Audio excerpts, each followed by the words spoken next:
कांग्रेस में बदलाव नहीं हुआ तो अप्रासंगिक हो जाएगी पार्टी। बिहार ने देश की सबसे पुरानी राजनीतिक पार्टी को दिया संदेश। पार्टी के भीतर से एक बार फिर उठने लगी यही आवाज। नमस्कार, आजाद सिपाही के खबर विशेष में आपका स्वागत है। मैं हूं राहुल सिंह। देश की सबसे पुरानी राजनीतिक पार्टी कांग्रेस के भीतर एक बार फिर तूफान की आहट मिलने लगी है।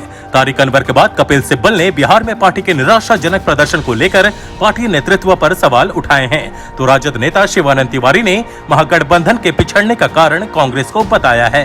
पिछले एक साल में यह तीसरा मौका है जब कांग्रेस के भीतर से बगावत के स्वर फूटे हैं। पहली बार लोकसभा चुनाव में करारी हार के बाद राहुल गांधी ने अध्यक्ष पद छोड़ते हुए पार्टी के बुजुर्ग नेताओं को जिम्मेदार ठहराया था। दूसरी बार पार्टी के 23 वरिष्ठ नेताओं ने सोनिया गांधी को चिट्ठी लिखकर कार्य समिति और अध्यक्ष का चुनाव कराने का आग्रह किया था। दिसंबर 2018 में 3 राज्यों की सत्ता में वापसी के बाद पार्टी ने महाराष्ट्र और झारखंड में भी सत्ता में भागीदारी हासिल करने में कामयाबी पाई, लेकिन बिहार ने उसकी संभावनाओं पर सवालिया निशान लगा दिया है। अगले साल की शुरुआत में पश्चिम बंगाल में चुनाव होने हैं और फिर यूपी में चुनाव रण का उद्घोष होगा। ऐसे में यदि कांग्रेस ने खुद को नहीं बदला तो फिर उसे भारतीय राजनीति में अप्रासंगिक होने से कोई नहीं बचा सकेगा।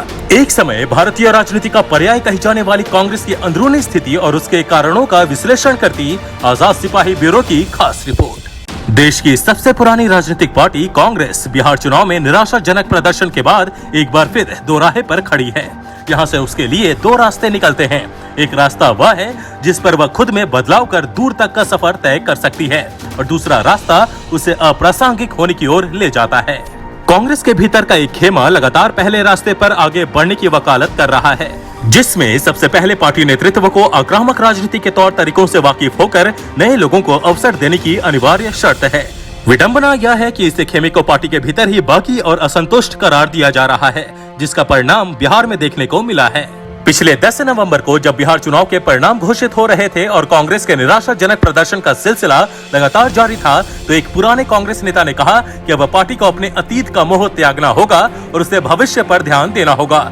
यदि ऐसा नहीं हुआ तो 2024 आते आते कांग्रेस पूरी तरह मटियामेट हो जाएगी। इससे कांग्रेस की टिप्पणी इस मायने में उल्लेखनीय है कि कांग्रेस के पास अब आत्ममंथन का भी समय नहीं बच गया है। आज देश की राजनीति जिस आक्रामक दौर में पहुंच गई है, उसमें किसी को भी बहुत अधिक समय नहीं मिल सकता है। परफॉर्म और पेरिश यानी प्रदर्शन करो या मिट जाओ के कॉर्पोरेट सिद्धांत ने राजनीति में भी गहरा प्रभाव छोड़ दिया है। इसलिए कांग्रेस के सामने अब अप्रासंगिक होने का खतरा मंडराने लगा है। ऐसे में कांग्रेस को नया राजनीतिक मॉडल अपनाने के लिए तैयार होना जरूरी है। समय समय पर पार्टी के भीतर भी आंतरिक चुनाव समुचित तरीके से कराने और हर किसी को चुनाव लड़ने की इजाजत दिए जाने की मांग उठती रही है, लेकिन अब तक कांग्रेस नेतृत्व इस दिशा में कोई सकारात्मक रुख अपनाता नहीं दिख रहा। कभी देश की राजनीति पर निर्विवाद रूप से छाई रहने वाली कांग्रेस के सामने चुनौती बहुत बड़ी है और यह देखना दिलचस्प होगा कि वह इनसे कैसे पार पाती है। पार्टी के खिलाफ हो रहे चौतरफा हमले और नेतृत्व की चुप्पी भी पार्टी के लिए खतरनाक साबित हो रही है। अब कांग्रेसियों को अपना अस्तित्व बचाने के लिए खुद ही आगे आना होगा और पार्टी को पार्टी की तरह चलाना होगा। यह हकीकत है कि दिसंबर 2018 में 3 राज्यों की सत्ता में वापस आई कांग्रेस लोकसभा चुनाव में करारी पराजय के बाद से ही लगातार भारतीय राजनीति के हाशिए पर जाती दिख रही है। हालांकि महाराष्ट्र और झारखंड की सत्ता में गठबंधन के सहारे उसकी वापसी ने इस पतन को रोकने की कोशिश की, लेकिन मध्य प्रदेश की सत्ता गंवाने और राजस्थान में पैदा हुए सियासी संकट से पार्टी के भीतर का खोखलापन एक बार फिर सामने आ गया है और बिहार के चुनाव ने तो उसके ताबूत में अंतिम कील ही ठोक दी है। दरअसल कांग्रेस की यह स्थिति कमोबेश उस संस्कृति के कारण हुई है जिसे कपिल सिब्बल मनोनय संस्कृति बता चुके हैं। कांग्रेस में आज भी गांधी नेहरू परिवार ही अंतिम है। वहां का आदेश पार्टी का कायदा है और वहां से मनोनीत नेता ही पार्टी चलाते हैं।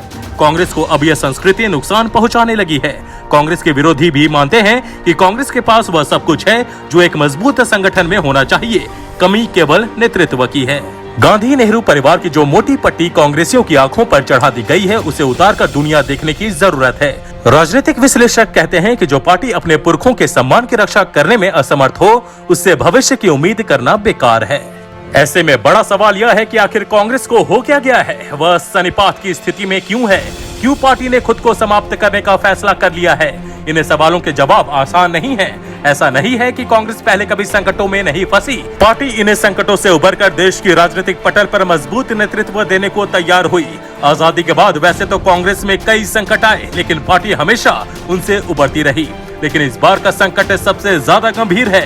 हालांकि इतिहास बताता है कि पार्टी हर बार मजबूती के साथ उभरी है। कांग्रेस के साथ एक खास बात यह रही है कि आजादी के बाद से इसकी कमान हमेशा गांधी परिवार के हाथों में रही है। के कामराज और सीताराम केसरी जरूर इसके अपवाद हैं। पार्टी की वर्तमान अध्यक्ष सोनिया गांधी से पहले राहुल गांधी अध्यक्ष थे, लेकिन 2019 के चुनाव में करारी शिकस्त की जिम्मेदारी लेते हुए उन्होंने पद छोड़ दिया था। आजादी के बाद के इतिहास पर नजर डालें तो यह साफ हो जाता है कि पार्टी में स्थिरता सिर्फ गांधी परिवार के ही नेतृत्व में रही। जब भी गांधी परिवार से बाहर का व्यक्ति पार्टी के शीर्ष पद पर पहुंचा, किसी न किसी वजह से वो लंबे समय तक सभी को साथ लेकर चलने में विफल रहा। इस वजह से विरोधियों को यह कहने का मौका मिल जाता है कि कांग्रेस गांधी परिवार के प्रभाव से कभी बाहर नहीं आ सकती है। लेकिन अब समय आ गया है कि कांग्रेस अब नेहरू गांधी परिवार के साए से बाहर निकले। यही एकमात्र रास्ता बचा है जिससे पार्टी खुद को राजनीति में बनाए रख सकती है। आज की आजाद सिपाही के खबर विशेष में बस इतना ही। देश विदेश की तमाम बड़ी खबरों के लिए आप पढ़ते रहिए अपना लोकप्रिय दैनिक अखबार आजाद सिपाही। और हाँ, आप हमारे इस YouTube चैनल को जरूर सब्सक्राइब करें। धन्यवाद।